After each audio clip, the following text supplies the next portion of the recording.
Hi, I'm Greg. And I'm Leanne. Welcome to Empowered Now, where we save humanity one relationship at a time. We all struggle from time to time connecting with and understanding others and ourselves. So we hope to encourage you to live a more authentic and empowered life by sharing what we've learned as coaches and as individuals.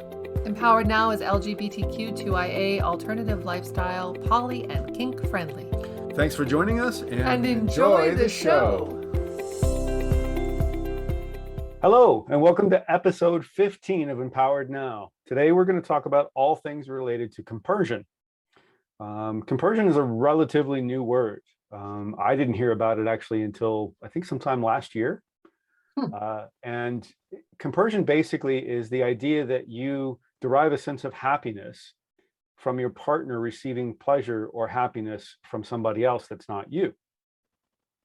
And according to the research that I've done, what? You're going to say something, aren't you?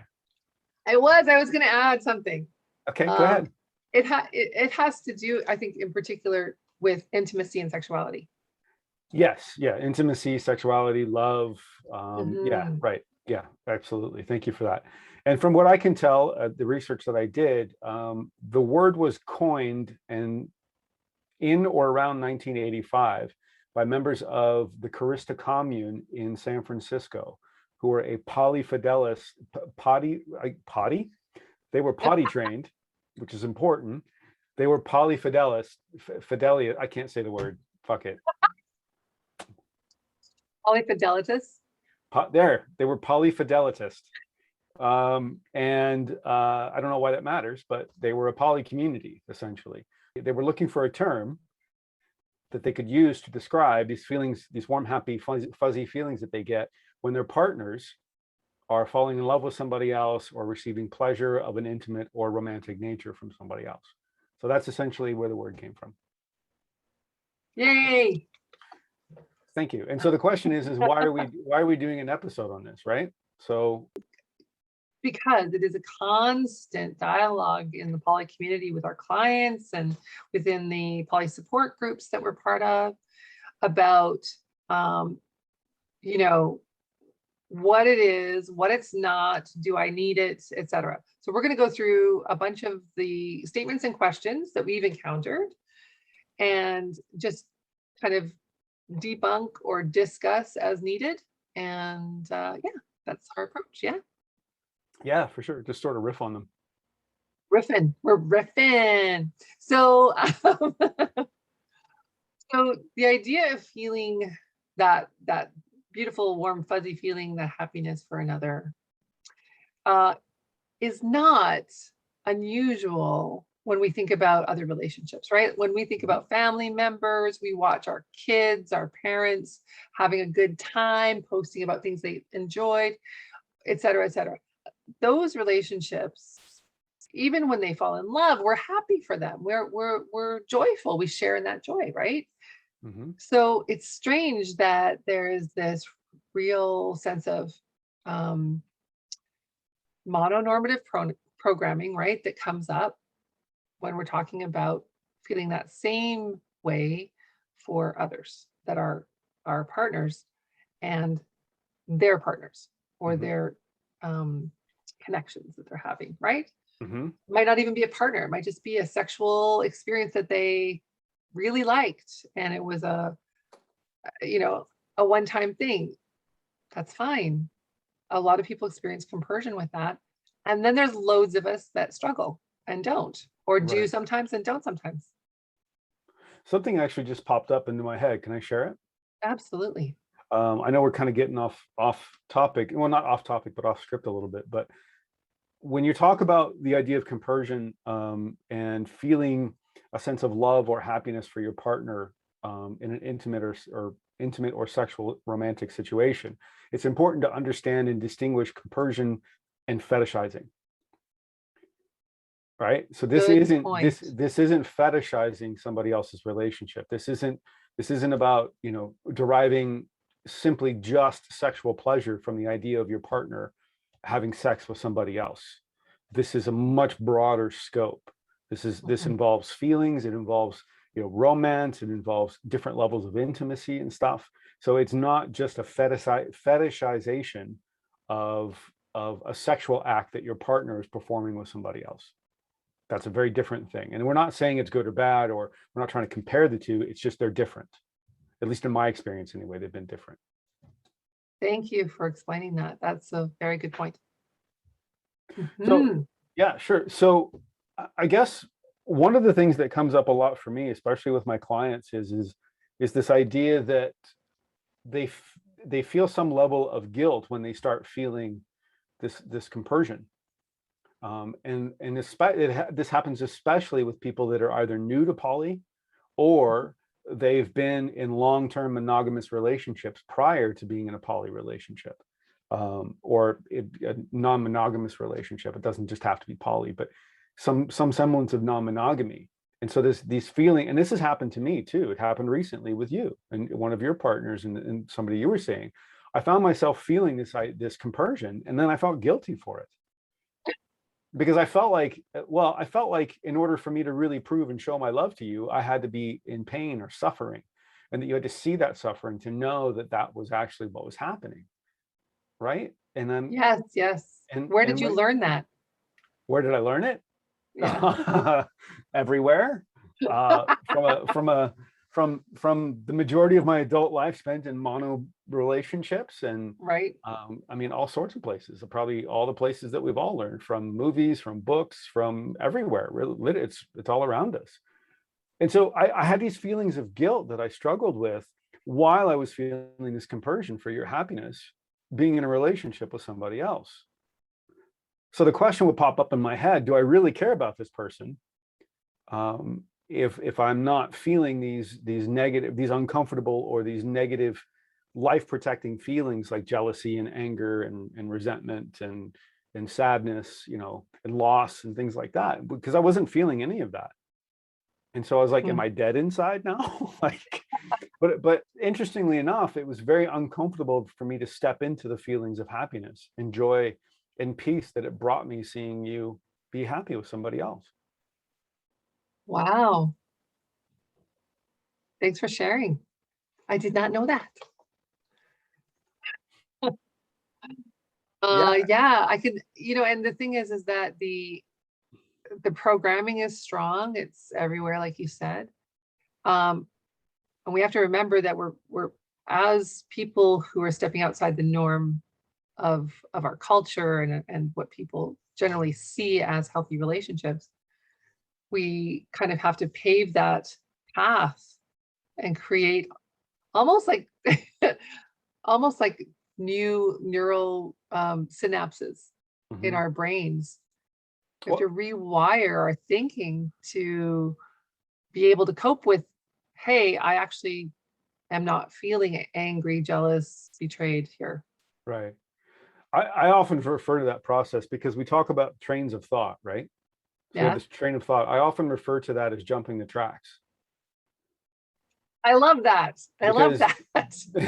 Because with my clients, when I'm talking to them and they're going down these they have these trains of thought, and they're obsessing over it, or it's getting in the way of them opening up and expanding into their authenticity, I'll suggest to them, let's take a look at how we can jump the tracks on that and create new pathways, new neural pathways, right?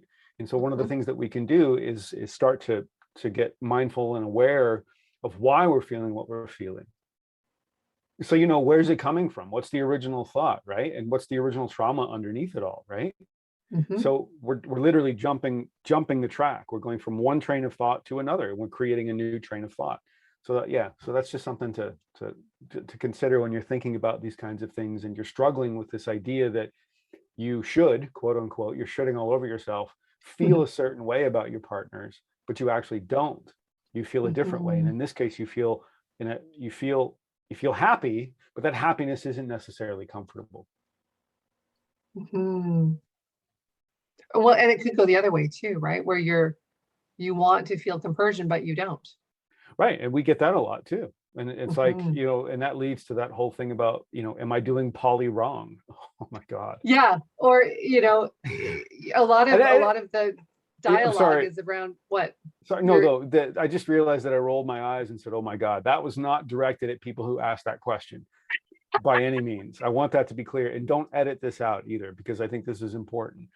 I'm rolling my eyes and saying what I'm and oh my godding it, because I've heard that so many times from people who say that if you're not doing it this way, you're not doing poly right. And that's where that frustration comes from. It's because there is Mhm, no right or wrong way to do poly other than making sure that you're ethical and transparent and consensual about it along the way. mhm. Right. And so not having compersion doesn't mean that you're not doing something or doing poly right. So I just wanted to be clear about that. Go ahead.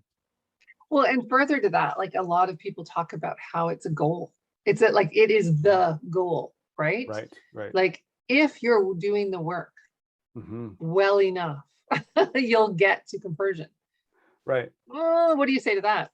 But what I say to that is bullshit. In a word. Fair, In a fair. word. It's right up there with the idea of self-love. You have to love yourself before you can love somebody else. Emotions come and go. When this is another piece that we were going to talk about is you can feel compersion for one partner and not for another. Right. Mhm. And so to me, it's not the goal. To me, the goal is the journey. To me, the goal, quote unquote, of being poly isn't to feel compersion. To me, the goal is to be Mhm. authentic to myself. And as part of being authentic to myself, Yes. that means that I'm not always going to feel compersion. So, And you have no obligation to anyone, including your partner, to pretend that you're feeling compersion. right. That's another piece of authenticity I think a lot of people in poly really struggle with, is that they want to present well and they want to help their partner enjoy their dates and all of that stuff. And yes, there is management to be done on a personal level of our emotional reactions so that we're not Mhm. like, crying at the door as they leave, right? But to honestly step into that space and go, if asked, or even if you have a disclosure agreement with your partner with where they do want to know how you're feeling, you know, you can just say, I'm struggling today. I know you're going on a date. I'm feeling a little weird, just letting you know. You Mhm. don't need to do anything differently. You're not doing anything wrong. I just wanted you to know how I was feeling. Right. And making it sort of a rational statement rather than an emotional reaction, Mhm. which gives it voice and gives you a little bit of self-advocacy so that your inner self hears you expressing, and that's good. And you don't feel like you're repressing, right? Which is what happens when we decide, hey, we're gonna put on a happy face and fake it till we make it, right? Mhm.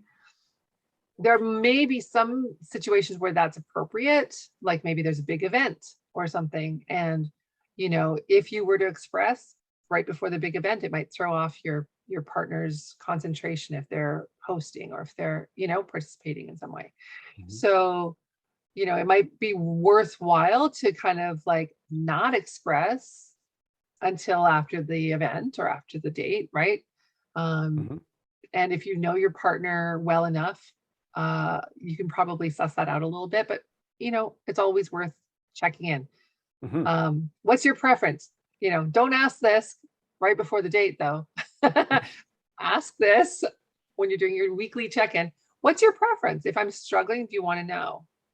Even Mhm. if it's right before your date, right?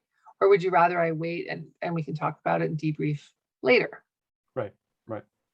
And the other piece to that is that it might change while they're away on the date. You might get engrossed in something that you really enjoy, and or go on a date yourself or see somebody who you care about or talk to them on the phone and feel great. And then suddenly, they're back home again and you realize it was a moment. You were having a moment. It wasn't really Mhm. a reaction, right? Right. One of the other questions that we get actually is, how do I get more compersion? Well, actually, there are some things that you can do to practice compersion, Well, right? that's why I bring it up, because I think one of those things that you can do is continue to step into that that transparent and honest communication with your partners. So that's Mhm, why I brought it up here, is because I think it's a really good segue from one to the other. mhm. So you were saying? Well, yeah, and also, recognize your conversion for other relationships. Like if you're talking to, your child about something that they're really happy about and it makes you feel happy too, recognize that, oh, this is compersion. I'm feeling compersion right now.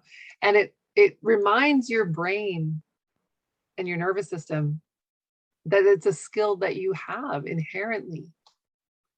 It's just that for some reason, when it comes to intimate, romantic relationships, sexual relationships, we feel more threatened by it. Absolutely, yes. And so that compersion is harder to come by and may never happen. And so that's important too. Yeah. So those people that ask, how do I get more compersion, or how do I get it? You might never have it. It might never be a part of your lexicon of emotions. And that's Mhm, perfectly okay. I mean, there's no wrong or right here. So it's mhm. really, I think driving that point home is really, really important, because I think we hear a lot of people, a lot of clients that are feeling bad about themselves or guilty because they don't feel it. And it's like, it's not a requirement. It shouldn't, in my opinion, making it a goal feels unhealthy. Absolutely. It's like saying that you know, that my goal in life is to be happy all the time. That's just, it's impossible. You can't do it.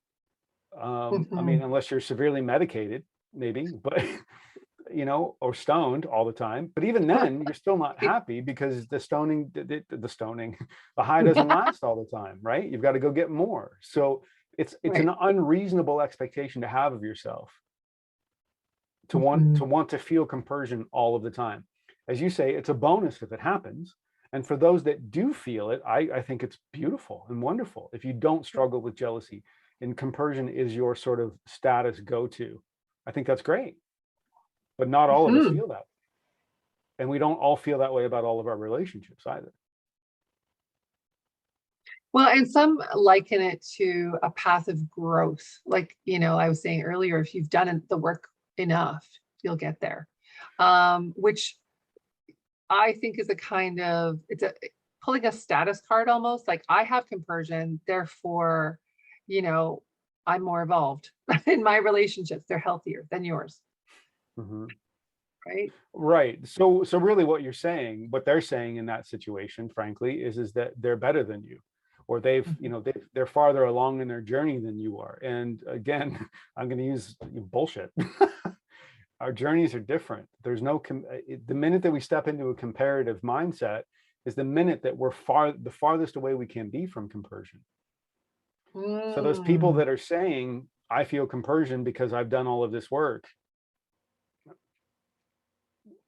maybe I'd invite you to do a bit more investigating in terms of what the intention behind a statement like that would be. What are you trying to say? Especially if you're using it as a way to compare yourself to other people. Mhm. Because I don't know, maybe it's just me, but if I'm in a comparison mode, I'm not really feeling good about myself or the people that I'm comparing myself to. I'm trying to reach something that I don't have as of yet. And according to Buddhist philosophy, you know, the way to enlightenment is now. It's here in this moment. It's inside you. It's what you have. It's what you bring to the table. It's not something in the future. It's not some goal or something. It's this moment here and now. So the question is that if we're being comparative about it, or if we're using it as a status symbol, or if we're using it to brag or flex, I love that phrase, to flex, then why? Get curious Right. about that.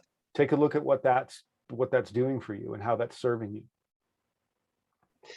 Yeah, and so I have even heard some people using compersion as sort of part of their checklist for potential partners, where it's like, oh, are you able to feel compersion? No? Well, then I can't date you. Right. And so what comes up for me immediately, actually, that's interesting is my answer. If you were to ask me, or a potential partner were to ask me that question, my answer would be yes. I'm able to feel compersion. So I would meet that checklist. The question isn't, are you, do you not feel jealousy? The question is that are you able, because we're all able to feel everything or anything that we want to. So Ah, the loophole there is yes. The answer is yes. I'm able to feel compersion. I feel compersion with you in some of your relationships. In some of them, I haven't. yeah. And I And have too. and relationships with other people, I felt compersion and I haven't. So it's not this. I'm sorry, but for me personally, it's not this status that I need or want to reach. It's not something that I feel compelled to want to. It's not like a mountain that I want to climb. it's either there or it's not. And if it's not there, then I'm going to get curious about what's coming out for me and why it's not there. And I'm going to use it, as I would use any emotion, as an opportunity to investigate what's underneath the hood. Mhm. So yeah, my answer would be yes. So please ask me that question all day. If that's part of your checklist or your litmus test about how good I am at polying, then fuck yes, I pass. And everybody passes because And they do everybody, have they have absolutely, the capability of feeling it, even if they haven't felt it before. absolutely, everybody And passes. for me, it popped up in really weird ways, like in unexpected times and in unexpected places. So it wasn't even predictable. Um, Honestly, for me, I'm sure it had to do with how stressed I was, how well rested I was. Mm-hmm. um, did I have other worries on my mind? Because all of those things make me susceptible to negative thinking, right? Mm-hmm. And as I uh, came into these compersive moments, I don't know, is that is that a word too? Compersive? New word. Uh, new, I don't know. It's probably out there. As I experienced them, I was thinking, this is a good day. This is a strong day. I feel strong today. Mm-hmm. When I'm in my power, there's very little that I feel troubled by from outside sources. Mm-hmm.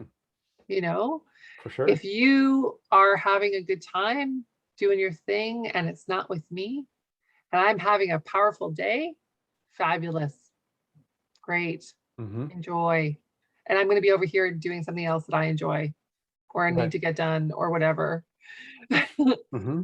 And if I'm not in my power, oh, it's the opposite. It's like, oh, this is like brutal. It's a struggle for me.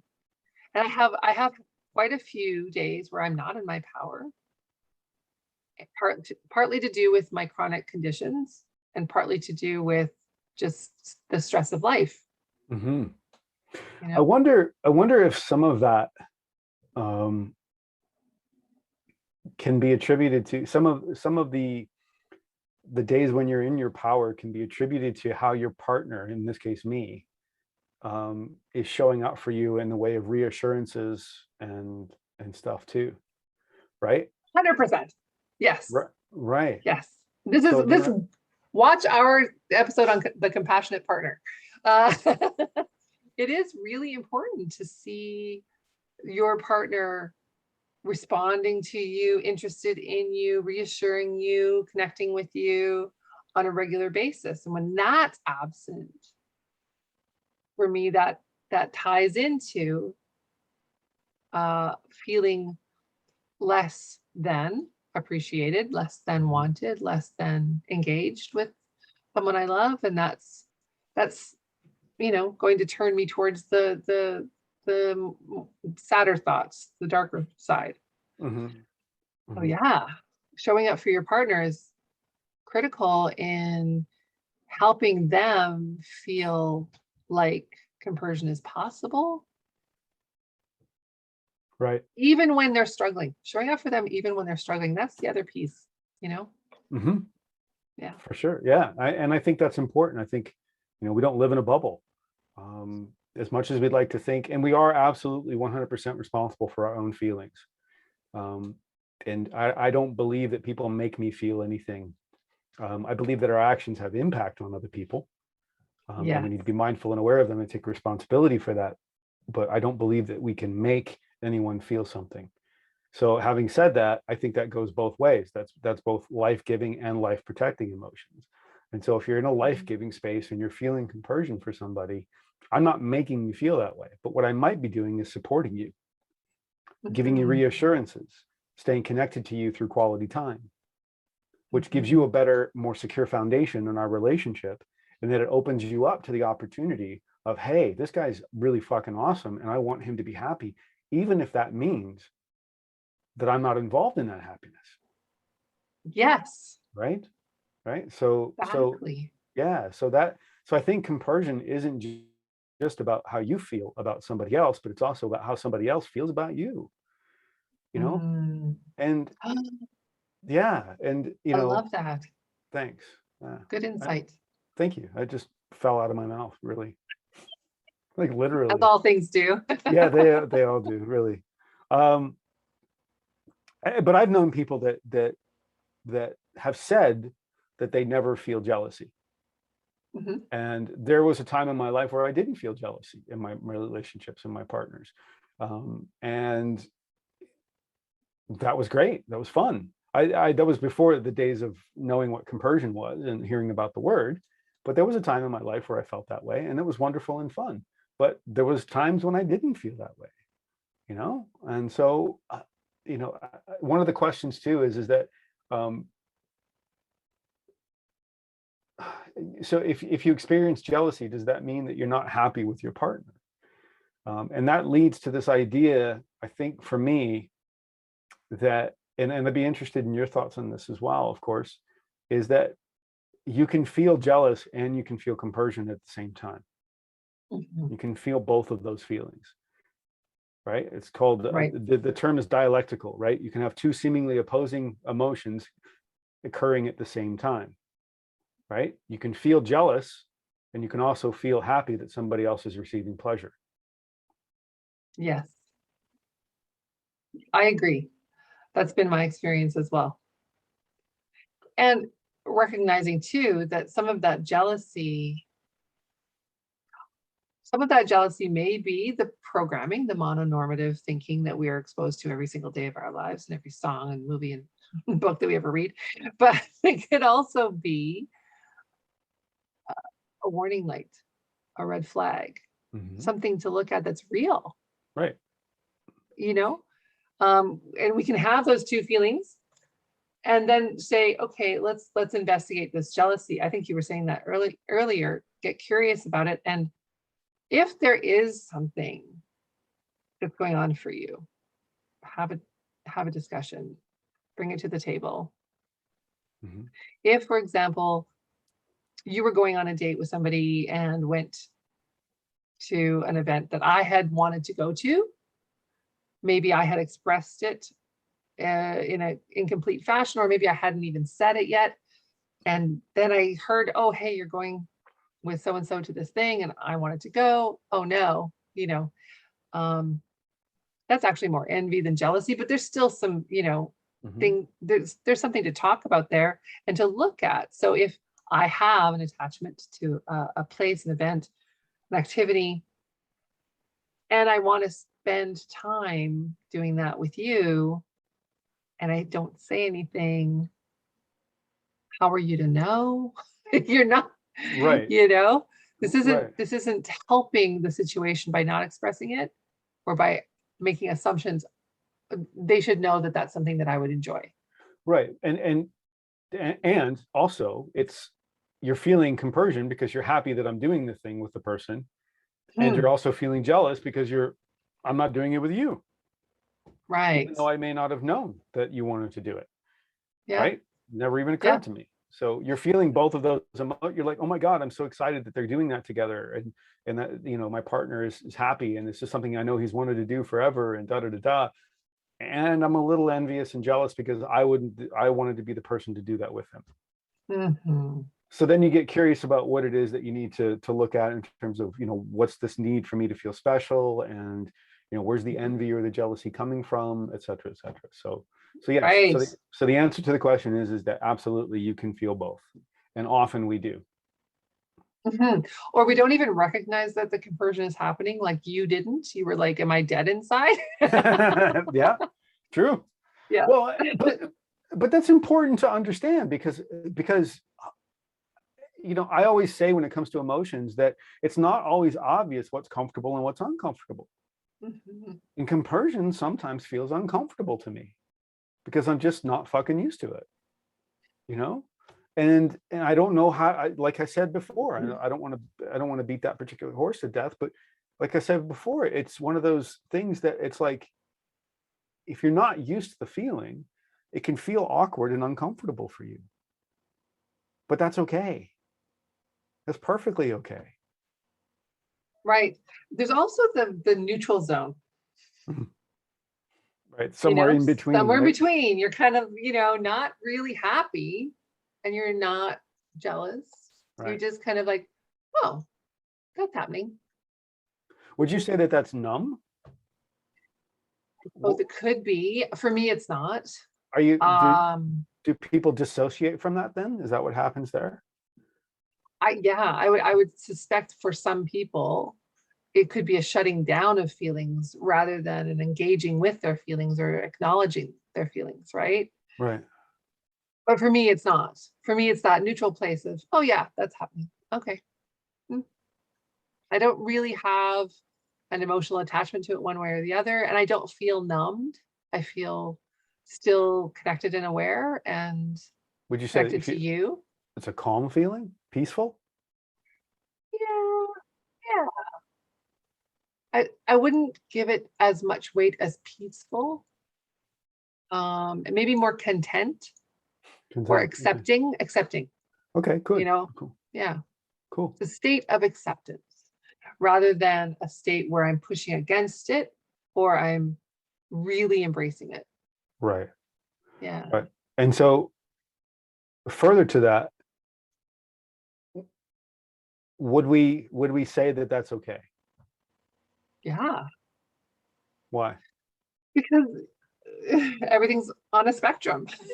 We're, Right. and we're moving on that line all the time. And that might change from minute to minute. It might change from partner to partner or situation to date to date. Doesn't mean that you don't care though. Oh gosh, no. I feel like if you're in the neutral zone, you're closer to compersion than you were when you were feeling jealous and envious, right? And so it's less taxing on the nervous system, right? That state of acceptance is more uh, manageable and yeah, and it allows you to function without having to address all of that, right? Or unpack it. It's also a sign maybe that it's not about the relationship needing work, your relationship with your partner needing work. There's no like you use the analogy often of emotions are the lights on a dashboard giving us information and Mm-hmm. that we need to investigate what's under the hood. Yep. And if there is something to tend to it, right? And sometimes there's not. It's just a light. Sometimes, well, but really sometimes though, I mean, so what comes up for me when I hear you say that is another of my favorite analogies, which is this idea of being in the raging river of distress, right? So Mhm. if you're feeling like severe levels of jealousy and you find yourself in the raging river of distress on one particular instance, and then the next time that something similar happens and you find yourself in this, as you call it, neutral zone, I wonder if that's because you've done some work Yeah, and maybe. you're no longer standing in the raging river of distress, but you're actually using the work and the tools that you've developed to build that bridge so that you can stand over and be able to look at the raging river as opposed to actually being in it. Mhm. Right. There's also a school of thought about sort of, you know, getting used to it, right? Yeah. We're Exactly. just getting used to it. It's more normalized. Right. And when we're pushing back against like a lifetime of what we thought was normal, Mm-hmm. and suddenly it feels abnormal. Mm-hmm. And part of us is stepping up into that place of you should feel upset, you should feel angry, you should feel jealous. Right. This person Yeah. is going to steal your mate from you. He doesn't love you. He's not coming home. Yeah. Shitting all you over know, yourself. oh my God, it just gets it's a spiral. Right. And so maybe you did something that broke the spiral. Mm-hmm. Maybe when they came home, your nervous system relaxed and went, oh, wow, he came home. Well, Cool. that happens. I mean, Yeah. that really does, right? That object permanence piece, right? Yes. Yes, because really we're all just infants. Yeah. We're Well, crying because our according caregiver left the room. according to the movie Wisdom of Trauma, that's true. Yeah. We really most of our trauma originates and unmet needs as children. So, and I personally, that's my story. So absolutely. Yeah. I'm wondering if maybe we could talk a bit about where, like everything, like every emotion, I suppose, compersion is impacted by certain things in our life, Mm-hmm. right? So it's impacted by our past experiences. It's impacted by the trauma. It's also impacted by our attachment styles and the behavior within the relationship, as we kind of touched on earlier, with reassurances and needs being met and so on and so forth. Mm-hmm. And so I'm wondering, maybe if you want to, maybe we could, talk about that a little bit. Sure. Yeah. Well, you pointed out when we were making the notes for this podcast, you pointed out that felt obvious to you, that there was, I mean, everything is impacted by those same, uh, aspects of our experiences and lives and our personalities. So it remains true here, right? Mm-hmm. And I would say relationships are where we intentionally engage, and whether well, I guess it could be unintentional as well, but where we engage in order to experience another. So that's the intention of a relationship. If we're choosing the relationship, if it already exists, like a family member, we still have a choice about how much we want to engage with that person. Mm-hmm. Sometimes we don't have a choice. And when we are looking at emotional reactions to relationships, we can't divorce ourselves from our past experiences, trauma, and attachment styles. It's, and we can't forget to look at the behavior of the other and their attachment style, experience, and trauma. So as we're navigating our emotional reactions, part of it could be we need to consider the behavior that we're seeing. What is the motivation of the behavior? Is it to hurt us intentionally? Is it to get their own needs met? Is it to address something that they're working on? Not to excuse all behavior, but sometimes, especially I find in the poly support groups, people get very judgy about other people's behavior. They're not super aware of what their story might be, what they're bringing to the table, or what they're dealing with within the relationship dynamic, you know? Mm-hmm. And so the stories around, these feelings of jealousy and envy versus the stories around the feelings of compersion are all severely impacted by those things, and we cannot dismiss them. And when we do dismiss them, I think it's harmful. Mm-hmm. There's other things to consider too, like, are we dealing with a person with mental health issues? Are we dealing with somebody who has is neurodivergent or has cognitive function delays, or other conditions that impact relationships like ADHD? There's so many things that somebody brings to the table that we cannot just dismiss that and condemn behavior. Mm-hmm. That makes sense? So yeah, it does. So you're saying that I mean, like everything that we do in life and everything that we feel and how we interact, um, is in a lot of ways impacted by our lived experiences. And so Mhm. we're looking at our own perceptions of things. We're looking through our own lens, Yes. and we're perceiving things. So compersion might come easily to some people. It might come challenging to other people, and it might not come at all. Right. And Right. so wherever you fall on that spectrum, just know that it's okay. Mhm. I mean, ultimately, I feel like I say that a lot. Oh, I think that's part of our message though, isn't it? It's Well, it's part of my message. continually, Absolutely. It's continually definitely coming part of up. a message, is that these feelings, which compersion is one of them, it's a feeling, um, is perfectly okay. It's okay to have it, and it's okay not to have it. It's okay to have it in small degrees, and it's okay to have it in large degrees. I know Mhm. people that feel compersion for everybody, all their partners, and they don't really feel jealousy. And that's the other thing too, is there's a that actually leads me to another point. There's a there's been some debate in the poly community about whether is compersion the opposite of jealousy.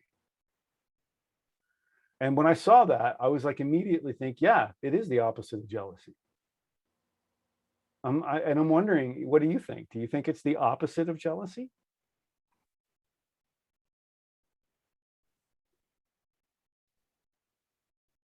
I'm going to say no, because you can have them simultaneously. And if they were opposites, I feel like they would cancel each other out essentially.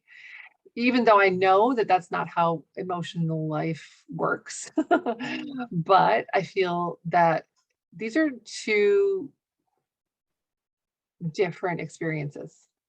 And like you just said, and we were just exploring, your lens and your perception matters so much in how you receive information that is challenging to you, right?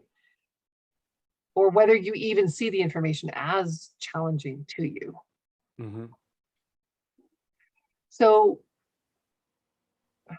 you could have two people who are raised by the same parents, have essentially the same schooling opportunities, same income available to them throughout their life, same amount of education.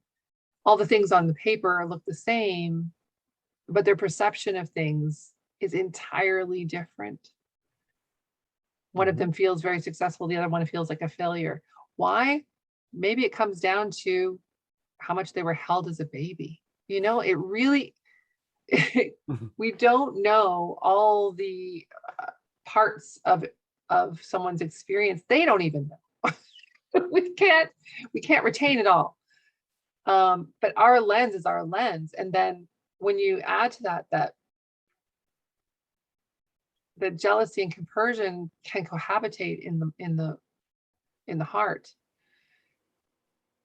To me, that feels like maybe they're more about perception than they are about what's actually happening.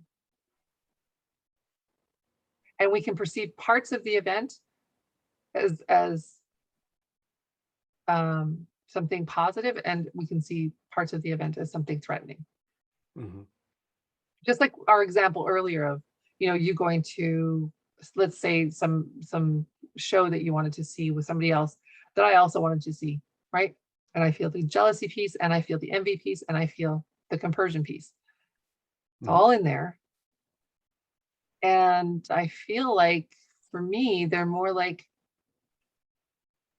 I'm looking through my lens at the information and seeing the different pieces of information Hmm. and receiving them as positive or negative.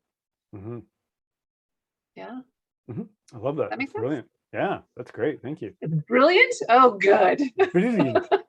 Um, Brilliant, darling. yeah, no, that's brilliant. That's fucking brilliant. That's one of the many reasons that I love you. So thank you for that. Oh, Thank you for that. And I do agree with you. I think that we can feel both at the same time. I don't think they're opposites of each other. I think they're of the same family, and that is they're part of our emotional life. And so everything that we feel is okay. Everything that we don't feel that somebody else might be feeling is okay, right? It's what we yes. do with those emotions that becomes damaging and hurtful, or can be, bring us great joy and empowerment and whatnot, right? So that's really where it comes from. That's really what counts here. So Learning to manage your jealousy and envy is possible. It is completely 100% possible. And I encourage you to reach out if you need help doing that. mhm. Either one of us can help you with that. That's what we do. The key to that is, like, I've been in and out of this lifestyle for 30 years, and I still feel jealousy, and I know how to manage it now Hmm. much more effectively than I used to. Hmm. Which, at some points was just really not managing it at all, just having a panic attack. But Right. Right. Something. understanding your emotional life and managing it is key to feeling empowered, because you're not going to get rid of the emotions Right. necessarily. Right. You might be able to control them, and you might be able to bring awareness to them and manage them, as you said, but they might not go away completely. Yeah.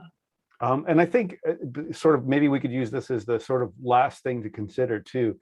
I think with compersion, it's something that we need to manage as well.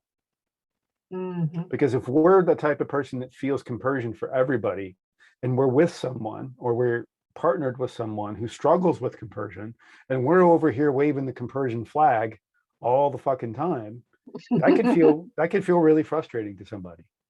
That could feel, in some ways, that could possibly bring up feelings of inadequacy and Mhm. stuff. So maybe we want to be mindful of that as well, of when we're talking about these things and holding space for other people, right? It's that Yeah. personal responsibility piece and compassionate partner, right? Just because Mhm. you feel it doesn't mean that the person that you're with is going to feel it. Which also can, if you're waving the compersion flag, as you said, it can also come across as,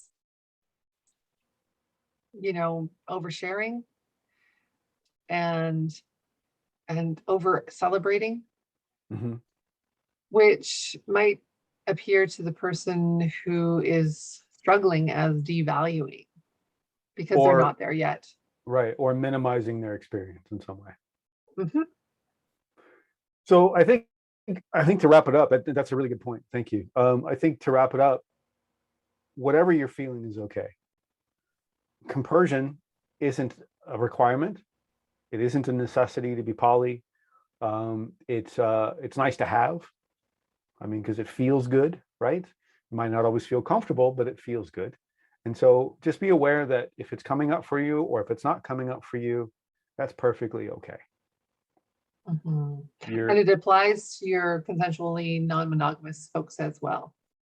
wherever you fall on the CNM, ENM spectrum, consensual non-monogamy, ethical non-monogamy spectrum, there's possibilities that you could feel it or not feel it. It's not a requirement by any means. So just know that whatever you're feeling is okay. That's fantastic. Yeah, you did fantastic. So did you. Thank you. We enjoyed this. Yeah, we enjoyed this. I learned some things about you, which is always lovely. Right, and I learned things about you, which is always wonderful. Mhm. We better close this out before we get too mushy for the audience. They might be Oh, I like, know. "Ah, get a Oh, it's room." getting gross in here. Yeah, or they might be All feeling right. compersion for us. They might be feeling conversion for us. I hope so. But Thank if you. not, it's okay. Yeah. Oh dear. All right. And remember, Choose love. and keep it kind.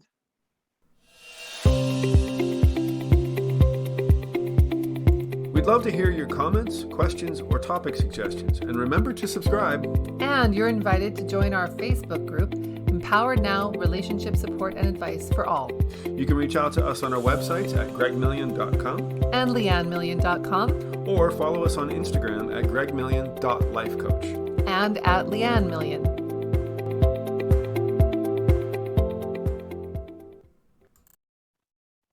Hello. Hey, Did you miss me? Adi. Amazing. I cannot hear you, so I don't know what you said, but it looked nice. What's that face about? Trying to look nice. What was it, eh? That's What it. you got? That's what happens when I try, Oh, shit. right? That's why I don't try. Maybe try less. Or not at all. ethical non-monogamy or consensual non-monogamy spectrum, compersion can definitely brain fart.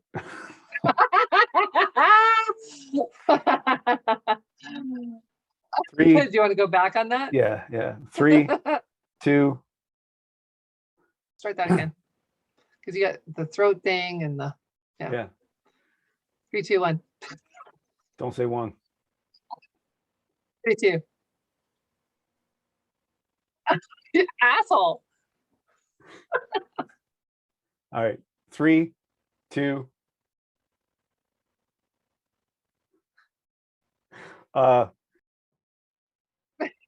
Yay. We're fucking weird. We are I hope fucking so. weird. But if they're not, that's fine. Yeah. You're good still. If you don't feel it, Right. if you don't love us, if you're jealous of us, it's fine. I'm jealous of us. I love you. Do you ever get jealous of your like online presence self? Oh, Because fuck that yeah. self really, like, she does yoga. She Yeah, always says. he's built like a brick shit house, and yeah, oh yeah, totally. Yeah, and like if I could be that online person all the time, I think my life would be so much better. Well, don't tell anybody this, but that's my goal. To be That's your my online mountain. That's my mountain to climb. to be your online personality, Yeah, totally. to embody that. To embody it, literally. You're so fucking cute. You are. Thank you. I love you. I love you. Mwah. Bye. Bye. See you in like 3 seconds. Mm-hmm.